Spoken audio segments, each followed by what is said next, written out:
It is it, the I Am the Possible podcast experience. Yes, this is the place where possibilities become perspective. Yes, I is your host, Travell C.W. Lynch, Mr. What, and I am here to help you use what you already got to get what you've always wanted. I am here to inspire you to see your ability to achieve what you desire most by using what is most common, what's already there, what you already got. It's available to you. So guys, I am so excited about rocking with you once again in the I Am the Possible universe. Welcome, welcome, welcome. Guys, listen, before I jump into anything, as I always do, I got to pause for the cause. And you know what that is. That's you. You are the cause. You are the reason I do what I do.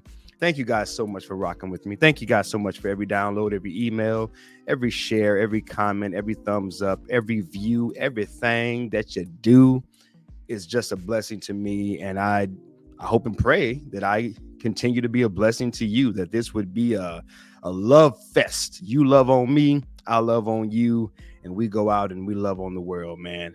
Guys, today I want to talk about something that it's been a struggle, but I think it's time for me to share it because other people may be struggling.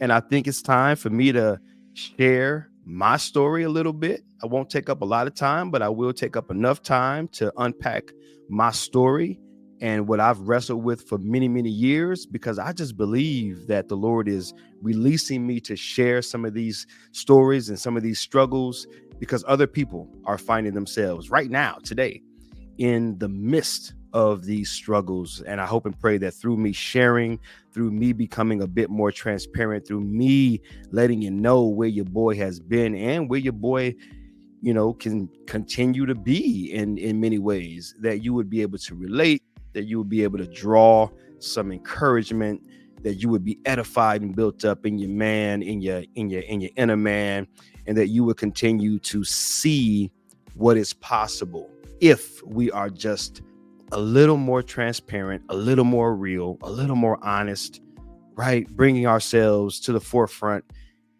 putting ourselves in the light of God's word, putting ourselves in the light of truth rather than our opinion, whether,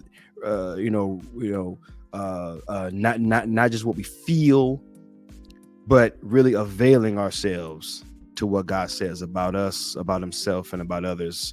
I think some real transformation can begin to happen, guys. So listen, let's jump into this. I got my coffee. If you're watching on the tube, and you should be watching on the tube, your boy has a goal by the end of this year to have 1,000. Not a big goal, just, it's a goal. 1,000 subscribers. So if you have not subscribed to my YouTube channel, you should be subscribed. Help your boy out. Go to I Am the Possible. That's it right there. I Am the Possible on YouTube. Type it in, smash that subscribe button, like it, listen, share it, comment. You know what to do. You guys know how this thing works. But help your boy out, man. I am going to reach that goal by the end of the year, 1,000 subscribers on the YouTube, just because it'll be pretty cool to be able to hit that milestone and be able to get more of this life-giving content out to the world. And so you can be a part of that. You guys can help me out. So invest in your boy. Go over to YouTube, man, subscribe, and let's get it popping on the tube. This also allows you to see the podcast. You may not just want to listen to it. Listening is cool, but sometimes by seeing the visual, because I show slides, I give examples, I bring in props. And so learning, right, using all of our human tools, our eyes, our ears, right, engaging all of those different senses really helps to, really grasp and really digest. That's the word I was looking for, the content that I'll be sharing with you guys today. So let's jump into this, man. Today, guys, listen, I want to share something really personal. This is the story of what stopped me from leaving God and the church. What stopped me from leaving God and the church? I don't know if you guys knew this or not, but there was a point in time in my spiritual walk, in my journey, and this may be true for a lot of people, where, whether you call it deconstruction, whether you call it losing faith, whether you call it backsliding, whatever you name it, however you frame it, there comes a point in time when your faith is challenged. And I just believe that it's beyond any religion. I don't care if you a Muslim, which I've been for 2 years. I don't care if you're a Buddhist. I don't care if you a a Christian. I don't care what your faith is.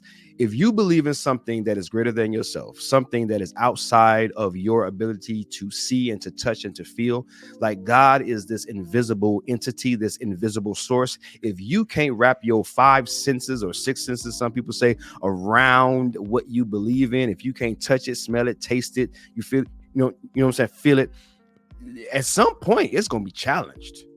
At some point, man, your faith is going to be challenged. Now, how that plays out and how that works is going to be different for everybody, right? But I want to share my personal journey and the uniqueness, not because I'm so special, but we're all unique, right? Our stories are unique to us. So I'm going to share with you what were my challenges and what led to those challenges and how things played out and what kept me with God and in the church. So let's jump into this, man. First and foremost, I want to add some value. Okay. I want to add some value because I think this is what a lot of us deal with. And I'm going to put my glasses on because your boy is not old, but I am getting older. These eyes are getting older. All right. No, I cannot sing, and it doesn't matter how old I get. That just wasn't what God gave me. But I sing anyway. All right, so let's jump into this. So we got a problem and a solution, guys. I want to really be intentional as I go forward with truly solving some problems, truly identifying a problem and a solution that I can really help you with. All right. So my problem, which may be your problem, was and is I don't feel worthy of love and acceptance in and of myself. I believe I must earn my love. I must earn my enoughness. Guys, I don't know if you ever, knew this or not, but I grew up being bullied and being picked on, being ridiculed.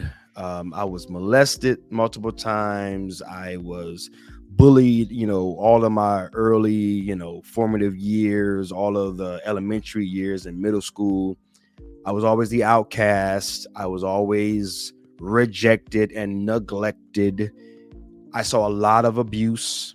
I experienced a lot of abuse emotionally, physically, psychologically. I saw a lot of drug abuse and alcoholism in my home, which then led me to start going down that path as well.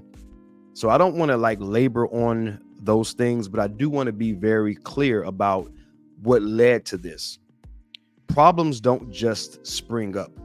Every problem has a source. Everything has a source. And my problem, like not feeling worthy, not feeling loved in and of myself, not feeling like I could be loved and accepted without me earning it, that I believe all stemmed from my childhood experiences. Those experiences taught me, or at least, from my personal context, they basically trained me to think and to believe that in order for me to be loved and accepted, I've got to do something. I've got to earn it. Because whenever they laughed and picked on me because I was overweight, it meant, well, you got to lose weight in order for them to embrace you and love you. I stuttered as a child. And, well, if I stutter and they make fun of me, then that must mean if I learn how to stop stuttering, I go to speech therapy, which I tried. Then once I stop, then they'll start to love me and accept me. That was the narrative. That was the story. And perhaps you can relate to this. If this episode is for you, you can put it in your own context, can't you? There's something at some point in time, something happened, something was said to you, and you created a story, a narrative that unless I do blank, I'll never have blank. So for me, unless I lose weight, unless I stop stuttering, unless I, become someone's friend and do a million different things for them, then I'm never going to be accepted. I'm never going to be let in. I'm never going to be a part of the in crowd, yada, yada, yada.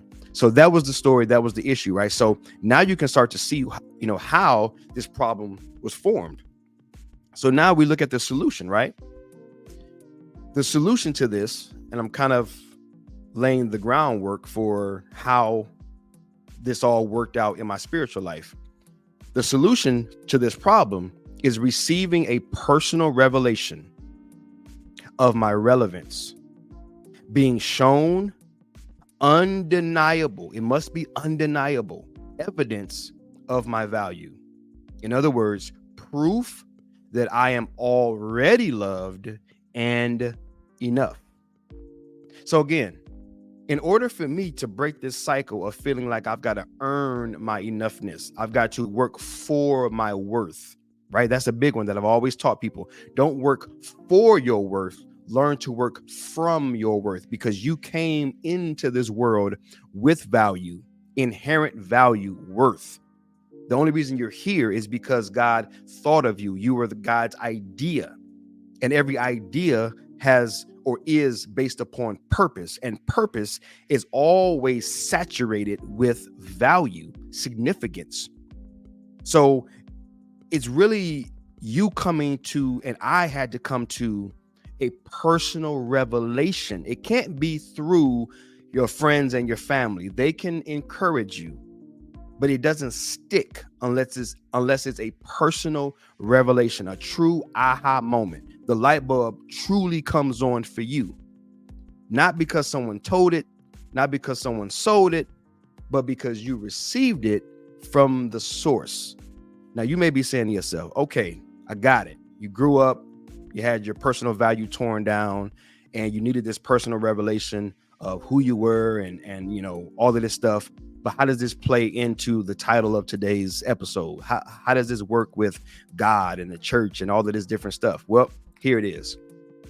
Guys, because I grew up that way in my formative years, in my teenage years, I began to adopt habits and form habits of overdoing it with everybody.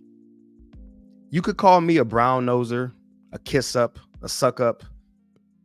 I don't know whatever other names people have come up with nowadays, but it's basically, I would overdo my friendship. I would go out of my way at every turn to make sure that the few people that I did have around me really wanted me there, really accepted me, at least for what I thought. So if they said, I don't just making up something. I need a soda from the store, let's just say. I'm gonna run to the store. One of my homies, hey man, can you grab me a soda? Back in the Midwest, we called it pop, right? Hey man, can you grab me a pop? Well, just to make it make sense for you, it's, well, I'm not gonna get him just one, although that's all he asked for. I'm gonna bring him back two, because I want to overdo it. I want to make sure that this person truly, truly loves me and truly, truly accepts me, and they're not gonna reject me. They're not gonna turn me away. I want to stay in good. So I would always overdo it. And this habit began to permeate every relationship. I had to overdo everything. And I was putting myself under such great pressure, such great tension. I had such great inner turmoil because I always was under this self-inflicted pressure to do more than was asked of me, because I was so afraid of being rejected. At that time, I wasn't mature enough to understand what was going on, but that's what was happening as I now look back and as I now reflect with the tools that I've acquired. That's what was happening. And maybe you're still there right now. You're overdoing it because you don't want to lose friends. You don't want people to abandon you, because all you've ever known is rejection. And all you've ever known was they did not accept you as you were. So it must mean I've got to do extra in order to stay fitting in with this crowd or with these people. You get where I'm going? So because I adopted those behaviors, that stuff doesn't cut off. That stuff doesn't stop because I've given my life to Christ. The Bible says that when we are born again, our spirit is renewed. But what do they say? Our minds, be you transformed by the renewing of your mind. That means your behaviors have to be renewed, your thought processes, your belief systems, your worldview, your perceptions, your perspectives, your philosophies, your beliefs. They have to be transformed by the renewal of your mind. So I was born again coming into the church. Now we're getting up to how this all plays out. I was born again. That's a great start, but my mind wasn't yet renewed. So now I'm in the church taking on every ministry I possibly could. I was serving in children's ministry. I was serving in teenage ministry. So for the kids, it was Kid Zone. For the teenagers, it was called, well, now it's called Next Level, but at that time it was called TNT, Teens in Touch. Teens in Touch, right? So you got the children. My wife and I, we were serving the kids. Then I was serving in youth ministry. And listen, none of these things are bad in and of themselves. I'm just giving you the rundown of Mr. I'm going to overdo it and earn my value, right? So I'm working with the kids with my wife. Then I'm working with the teenagers with some other folks. Then I'm serving in the sound ministry. I'm recording the services. As we progress and we move around to different churches, same church, but just different locations, different, situations. I became the janitor at one point, right? I was helping out at every special event. How can I help? How can I, plug in? It didn't stop when I got ordained, right? So now I'm doing a million things, even as a ordained minister now. I'm ordained, so I'm doing pastoral stuff, but I'm still showing up first. First one in, last one to leave mentality. So you guys get what I'm saying? I was starting to do rather than just simply being in the church.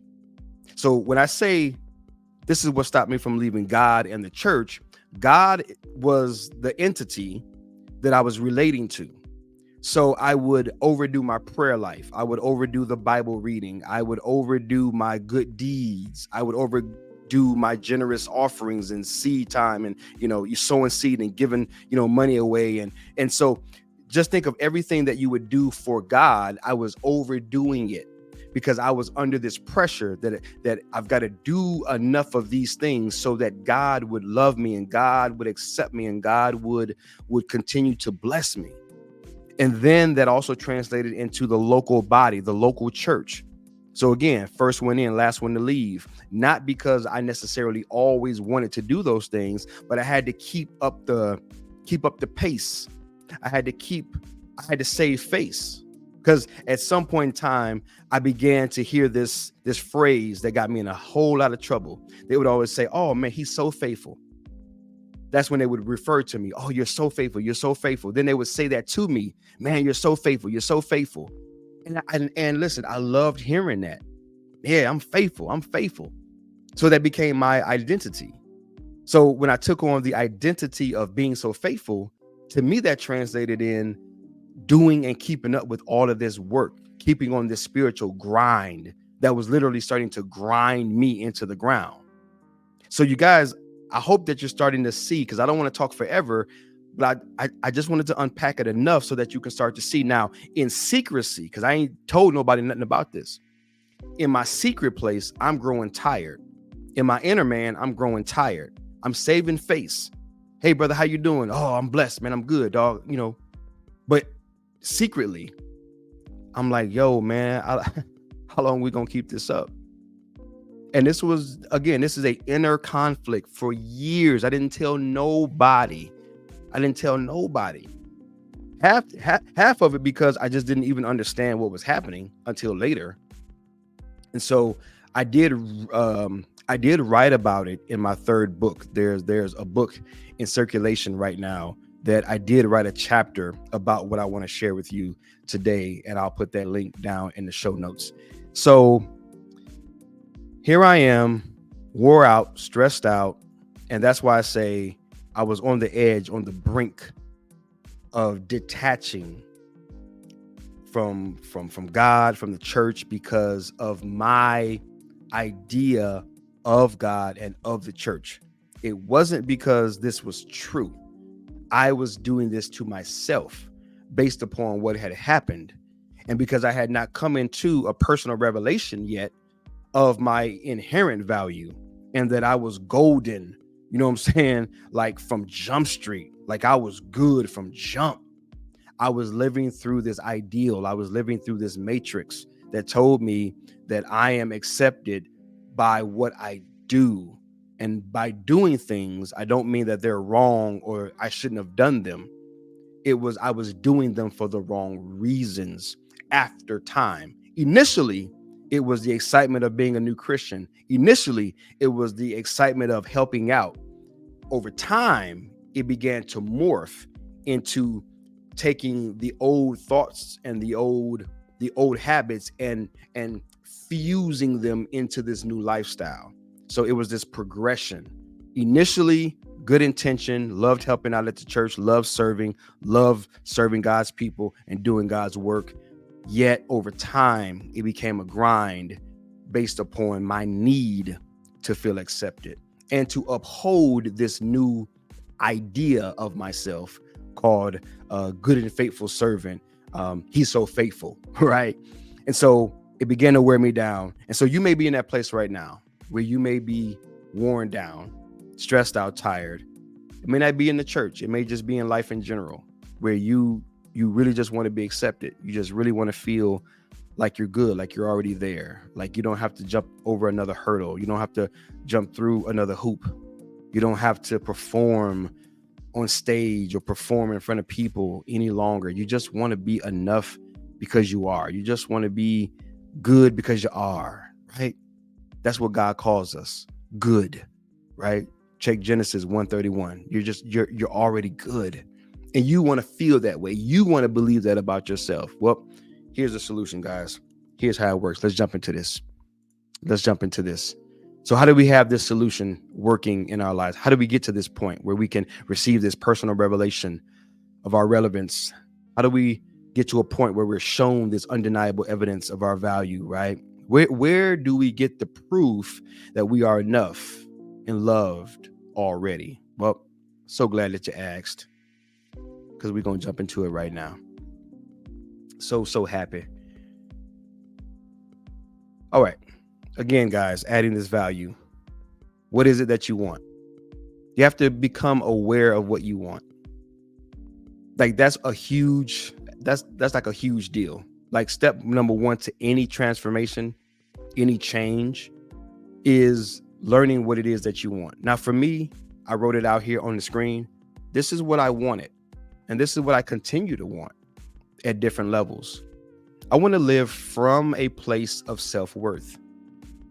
I want to live from my worth, not for my worth. I was living for my worth, but I want to live from it. I want to wake up knowing that I have it, that it's there, and now I can do great things. I can contribute to the lives of others. I can be a blessing to other people from my value, not doing those things for my value. It is a place of conviction, confidence, and clarity about my life. That's what I want, and perhaps that's what you want, right? So let's be aware. Let's get aware. Let's get clear about what it is that we want first.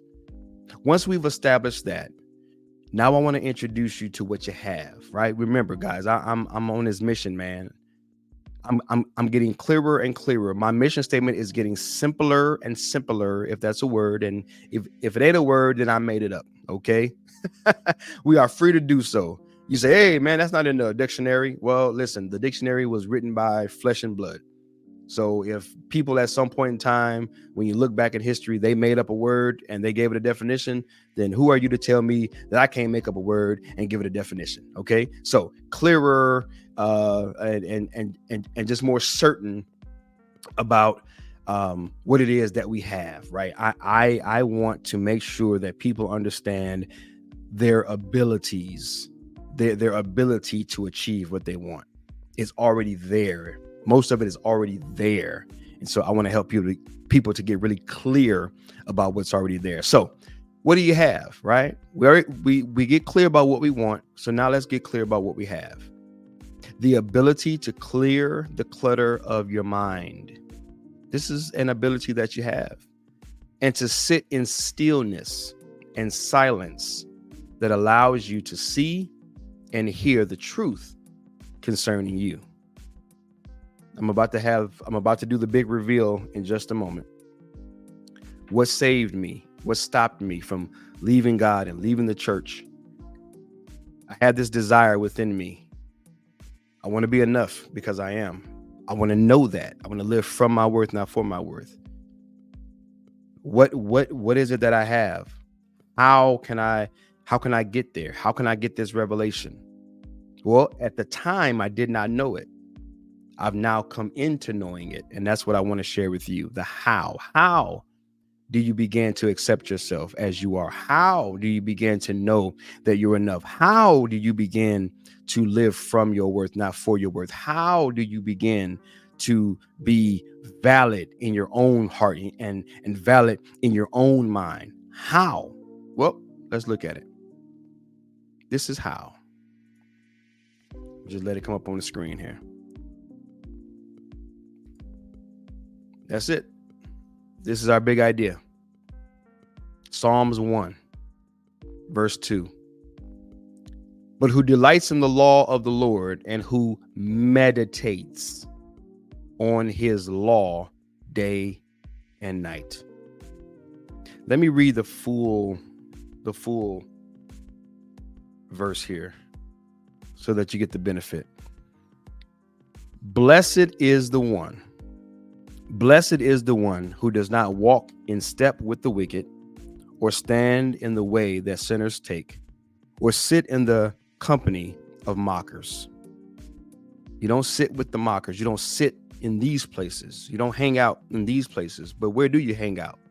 Where do blessed people, empowered people hang out?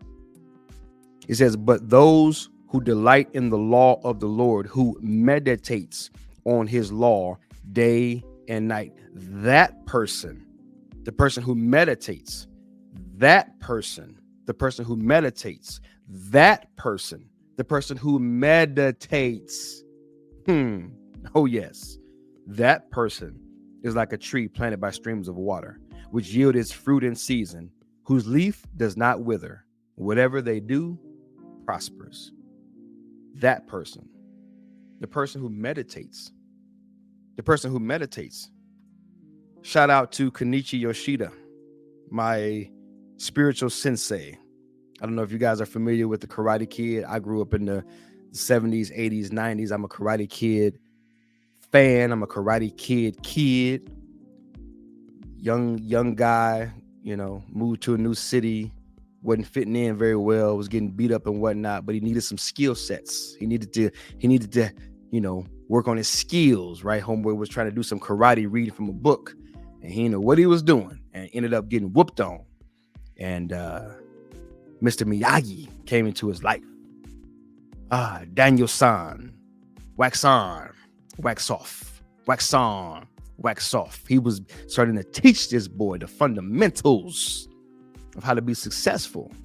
He gave him some game, because the thing I love about that movie was Daniel-san, Daniel LaRusso was his name. He was getting so pissed at Mr. Miyagi, even though he knew Mr. Miyagi had some game, because Mr. Miyagi had beat up the guys who was beating him up. So he knew he had some skills, and he knew he wanted what Mr. Miyagi had, but Mr. Miyagi was having him go about it in a way that he wasn't familiar. And he was getting pissed. Man, you got me out here scrubbing your floors, washing your cars, painting your house. You got me doing all this stuff, and you supposed to be teaching me karate. Until one night, Mr. Miyagi said, okay, well, show me, man. Show me wax on, show me wax off. And, Daniel doing this thing. He said, no. Show me, baby. Show me your skills. Show me your wax on. Show me your wax off, baby. And he was teaching him, right? Boom, put his hand in his hand. Boom, he was teaching him. And then he began to throw some punches, and Daniel began to block them suckers. Then he do some kicks. Daniel, bow, begin to block them suckers. He had been teaching them all this time the rules to the game, how this game is to really be played. Why do I share that story? Because Kenichi Yoshida, he came into my life and he taught me game. Some game that I needed, some game that I did not have, some game that I did not know nothing about. Called meditation, called contemplation, called stillness, called silence. Like Martin, silence, right? I forgot his character on the show. Martin, back in the day, had a little kung fu character, and every time the guy would talk to him, he would just say silence, right? It was like, man, silence, baby. He taught me silence, and I needed the silence, because my head was full of all of the old me, and all that I saw on whatever I was consuming. Grind, hustle, do, work, achieve, earn.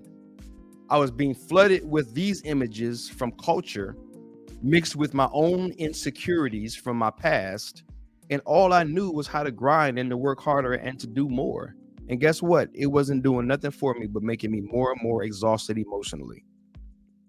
But I learned how to meditate. See, meditation, and I won't dare say I'm an expert. This is a life process. I'm learning, but I've been learning for a couple of years now, and I've gotten really good at it. And I've learned how to silence myself, quiet myself, slow down, and become still. For those of you who may be listening, you want some Bible? Well, I already gave you Psalms 1, the one who meditates. Meditation is a good thing. It is from God. But there's also the verse, be still and know that I am God. Be still and know that I am the Lord. Be still. So there is validity to stillness. And it's okay. See, the one thing that I learned by working with Kenichi and by him becoming my mentor and him becoming my spiritual sensei is that our worldview needs to be expanded. When I was only doing the American church, when I was only doing the American image of what church is, when I was only doing the American way of church, I was hustling, grinding. I was trying to perform. And this is no dig on the American church. I was saved and baptized and filled with the Spirit and mentored and brought to where I am in and through the American church experience. But that's not where it ends. Some things need to be adopted from places and spaces that are not like the ones that you're used to.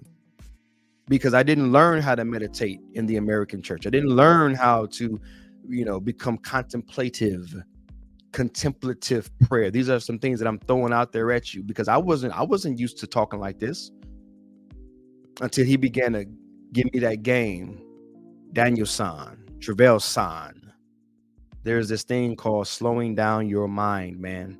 The monkey mind, they call it. The monkey mind in the East, right? Your mind is always thinking in the future or always pondering the past. Focused on the future or pondering the past. It's the monkey mind. You're never in the present, in the now, in the still, in the silent. We run from the stillness. We run from the silence, only to clutter our minds with more and more things. And we never slow down enough for God to really touch us. And we're never quiet long enough for God to really speak to us. Well, what saved me? What stopped me from leaving the church and God? Because I was at the cusp. I was being challenged. And the only way that I knew, based upon my old habits, was to escape. If I do away with God, if I do away with the church, even if for no other way to kind of express it, I would just mentally check out. I began to go, but just not really mentally be connected. And I would just check out emotionally. I would check out mentally. But I know if I would have stayed in that checkout space in my mind, it would have eventually transferred to me checking out physically. Eventually, I would have just left. It didn't get to that point. But mentally, I was starting to really check out because this wasn't fun no more.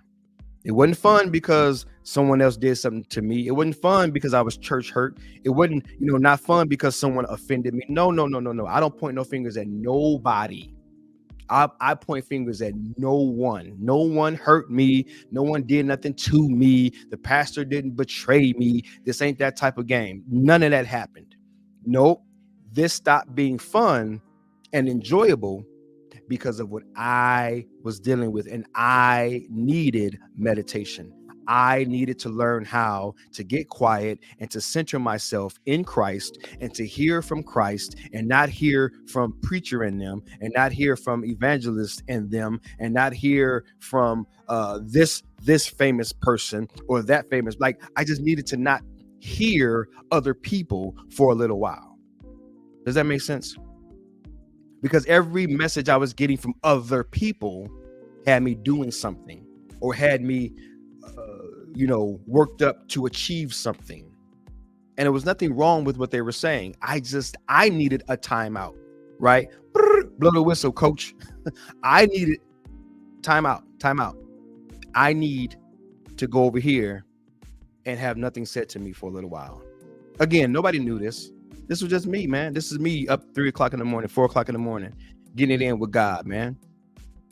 This is what saved me, man. This is what saved my Christianity. This is what saved my relationship with God. This is what saved my relationship with the church. Now, I won't go into this because it is not that relevant, but yeah, man, after a while, you start having like resentment and you start grumbling in your spirit, because after a while, when something is no longer fun, you don't really want to participate the same way. And so again, just because I lost a lot of the enjoyment doesn't mean that the activities slowed down. There were still things happening, but I would just muscle through them and talk myself into doing it.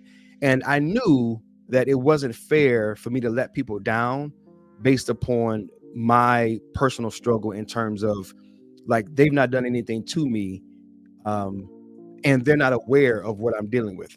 So it wasn't fair for me to just start like pulling away and like not doing the things that I was, responsible for doing. Right. But again, my point is I want to be very clear that it wasn't because someone did or said something. This was a personal struggle. And I was on the brink. I was on the fence because I only saw God as a God who would love me if I did this. And I began to see the church as a church that would accept me and love me if only I showed up this particular way. Again, matrix. In my mind, no one ever said anything like this. No one ever required anything like this. God ain't ever said none of those things. It's just me, man. And so I share this story and I share these things because I know that someone else might be dealing with it. In your own way, you might be trying to earn your love. And what I want to share with you is through meditation, through learning how to stop talking, how to silence that mind, clear that clutter, center yourself in Christ, allow God's word to become your meditation. You learn to allow him to bring up some things in you that you were not aware of. See, everything I'm sharing with you today is because God brought them up to me and up through me through meditation. So they became very clear. They made a lot of sense. And I was able to say, yeah, man, like that's what I'm dealing with. Like, yep. When I was a kid, this happened. When I was a child, that happened. Yep. That makes sense. Oh yeah, they pushed me away and I tried to, yep. So all of the dots started to connect. The pieces of the puzzle started to fall in place. And it made sense. And I was able to receive that revelation that I talked about earlier.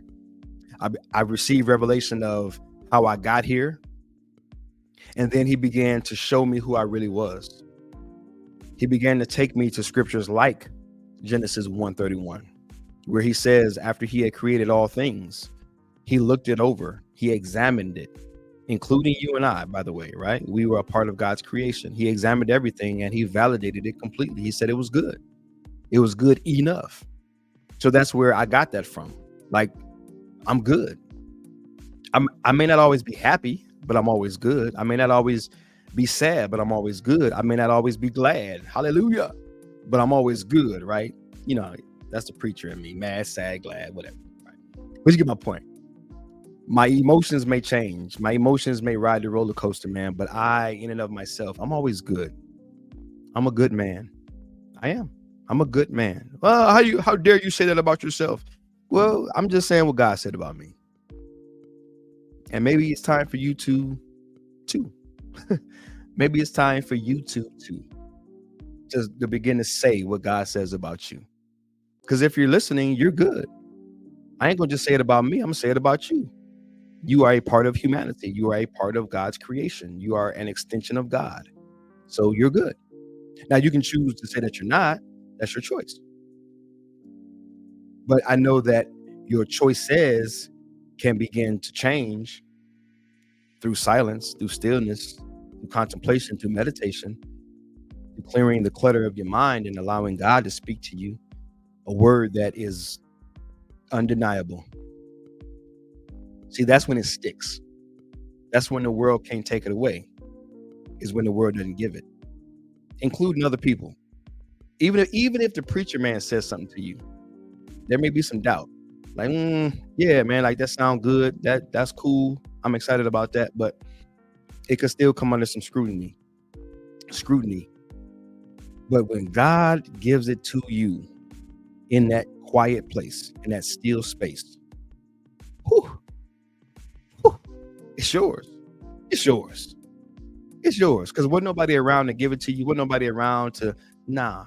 He gave it to you. It's yours. He made a deposit in you that can't nobody rob.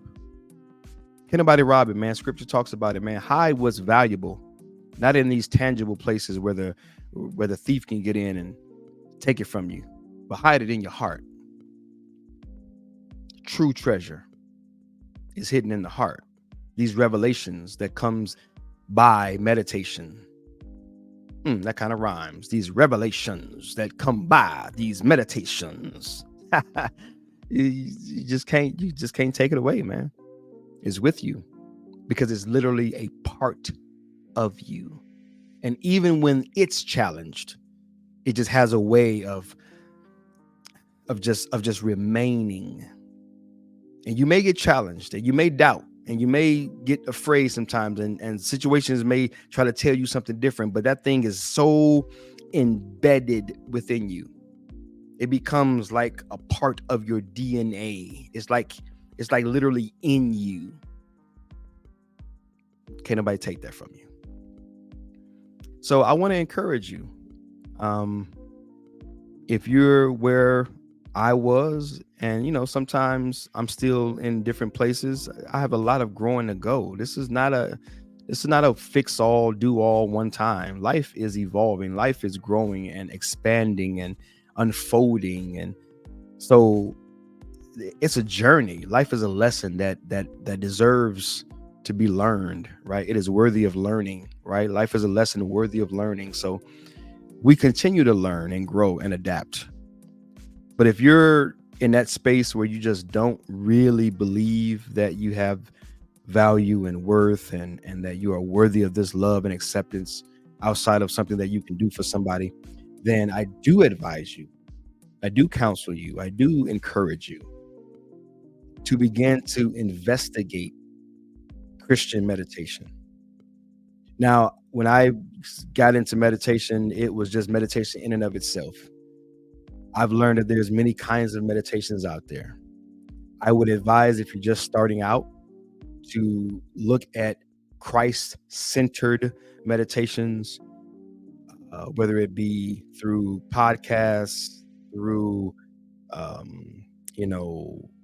YouTube, whether it be through, I'm trying to think of what this is called, Apple Music, right? You can search, different kinds of meditations and things such as that.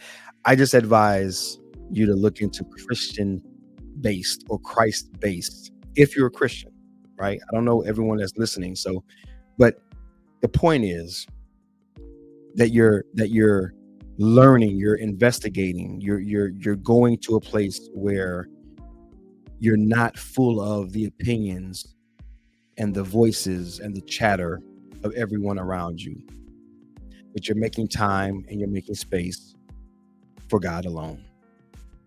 And that just requires you to sit still, stop talking, and stop thinking, and allowing space for God to reveal himself and to reveal you to you.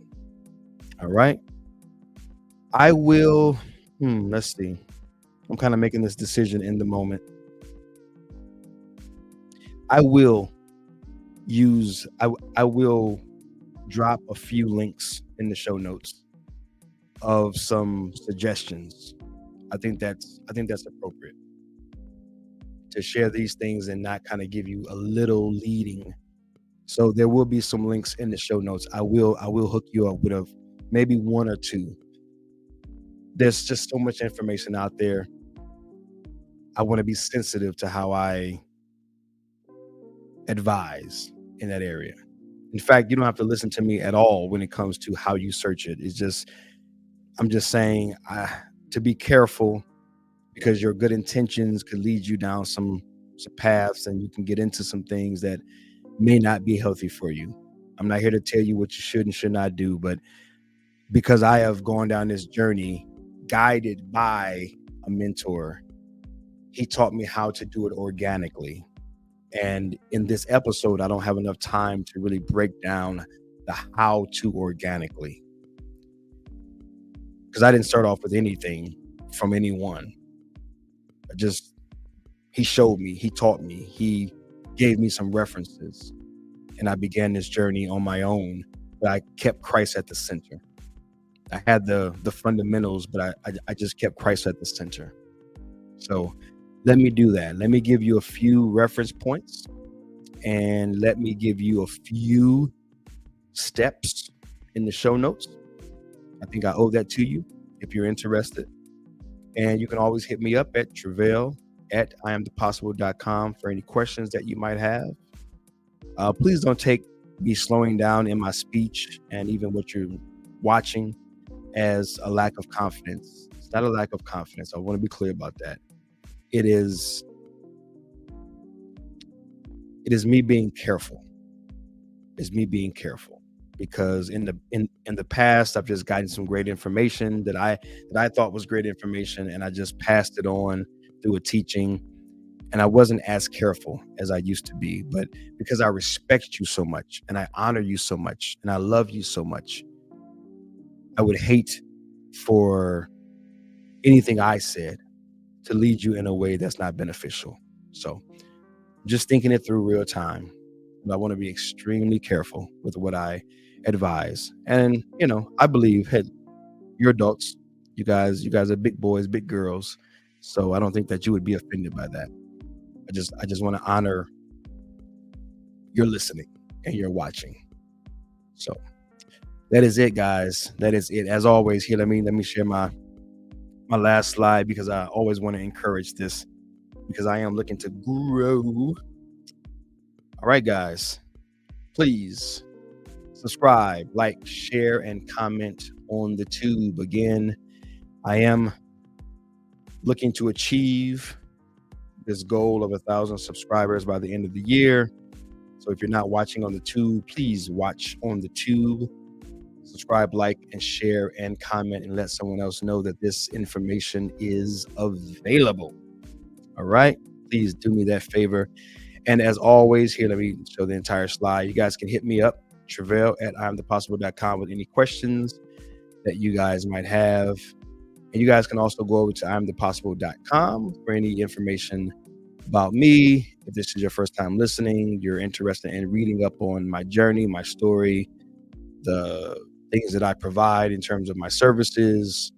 If you are a event planner or someone responsible for bringing in a speaker, I am a keynote speaker as well. So just throwing in some of those things. I do coaching, personal coaching one-on-one. I am certified in that space as well. I do mentoring for young men as well. So just throwing in all of my little mini hats, just in case someone's listening that might be interested in any of those things. Just go over to iamthepossible.com and you can get information on how to reach out and connect with me. All right, guys, that is it for another episode, another experience. I hope and pray that something I have shared with you has been instrumental in stirring some things up, encouraging, inspiring, and just helping you in any way I possibly can to see what you already got. You've got the ability to achieve what it is that you want. It's already there. It's already there. So my intention is just to simply inspire you to discover, to see what you already got. And until next time, guys, just know I'm loving you. I'm praying for you. I'm believing in you. And here it is. Here it comes. You know what time it is. Yes. May your possibilities become your perspective. Much love, man. See you guys next time. I'm out. Love.